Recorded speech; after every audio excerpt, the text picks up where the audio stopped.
It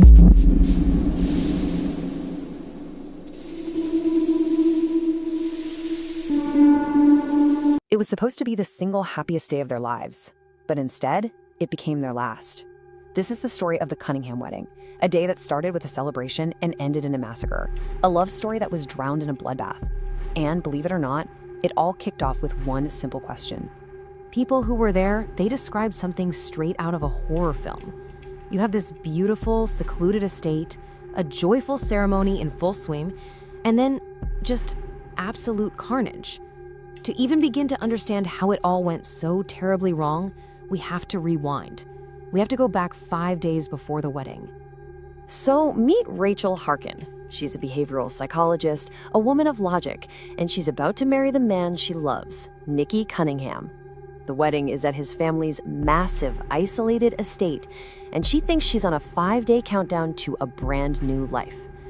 What she doesn't know is that it's a countdown to the end. The first crack in his perfect facade shows up with that simple, chilling question. It comes from this mysterious, kind of unsettling guy who just seems to be everywhere, a man they only know as the Witness. And let me tell you, this question isn't just some random moment of doubt. It's a warning. That one question, are you sure he's the one? It is the key to everything. It's what unlocks this hidden history of death and a terrible secret that's been lying dormant in Rachel's bloodline for centuries. And this is that secret, the Soulmate curse. The rules are as brutal as they are simple. See, one of our ancestors made a deal with death itself, and the price of that deal was this terrible wager for every generation that followed. You better be 100% certain you found your soulmate, or your wedding day will be your last day on Earth. Now here's where it gets truly cruel. The Witness? He was once part of a cursed bloodline himself.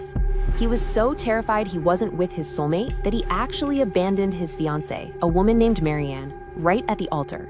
And yeah, he survived, but you can't cheat death.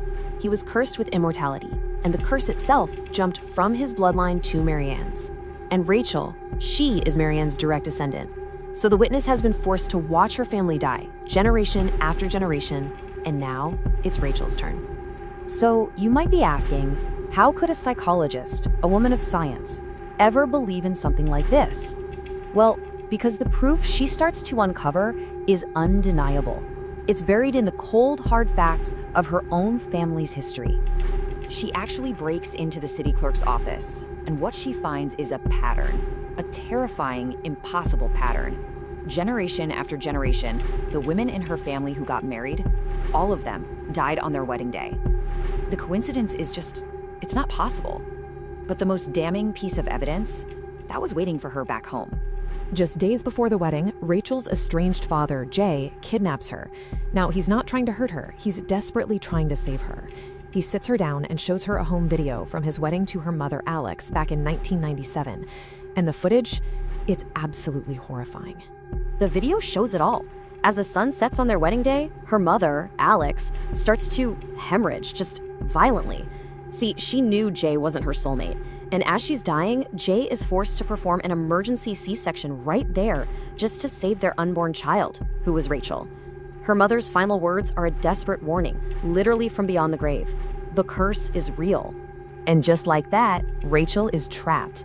The curse was triggered the moment she said yes. And now she's staring down an impossible choice, where every single path leads to absolute disaster. Okay, let's break this down, because her choice is a lethal gamble. Option A, she marries Nicky. She's betting her life on it.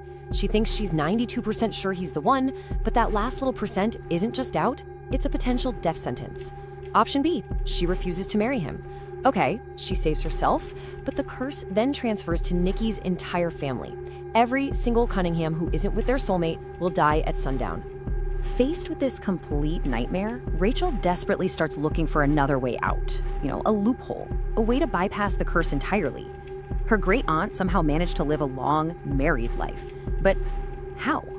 The answer she finds is, well, it's straight out of the occult. Through a seance, she learns about this ancient reversal ritual, and the ingredients are just bizarre.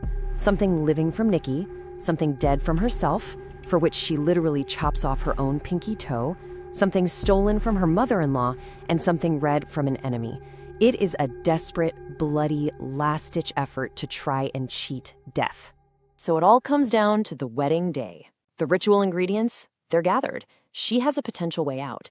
But in these final moments, everything unravels in the most unexpected and catastrophic way you can imagine. Rachel's standing there at the altar, and she decides against the ritual. She chooses to believe in her love for Nicky. She takes this huge leap of faith and says her vows. But when it's his turn, in what he thinks is this grand romantic gesture, Nicky refuses to complete the marriage. He tells her they don't need a piece of paper to be happy. And what happens next is just an explosion. Years of resentment just boil to the surface right there at the altar. He screams at her that he doesn't believe in her stupid curse. And in that one moment of pure, unfiltered, brutal honesty, they both realize the devastating truth. They are not soulmates. The clock is officially ticking. They have 60 minutes until sundown, 1 hour until the curse defaults to Nicky's entire family, triggering a bloodbath. And then it happens. As the sun dips below the horizon, the curse descends. Anyone in the Cunningham family who isn't with their true soulmate starts to hemorrhage and die. Nicky's mother, Victoria, his sister, Portia, who had a secret Vegas wedding, it doesn't matter. The massacre is absolute, even reaching family members hundreds of miles away. The only one spared is Nicky's brother, Jules, who, even though he was separated, still truly loved his wife. In the middle of all the chaos and screaming, Nicky yells, "I do," a desperate last-second attempt. But it's too late. The curse has already taken hold. Rachel Harkin collapses, dead. But the story does not end in that blood-soaked ballroom. A deal with death is never, ever that simple. There is one final, horrifying turn of the screw. The next morning, Rachel opens her eyes. She's been resurrected, but not out of mercy. Oh no. Death has given her a new purpose, a new prison. She is to become the new witness. She finds the corpse of the old witness. His long, terrible vigil is finally over, and scrawled in blood right beside him are 2 words: your turn. See? Just like he was punished for abandoning his love, Rachel is now being punished for her choices. Her sentence is immortality. She is now eternally bound to Nicky's bloodline, forced to warn them, forced to watch their tragedies, forever reliving her own catastrophic failure. Her punishment is to live forever with what she's done. And it just leaves us with this one haunting question: what new horrors is she about to see?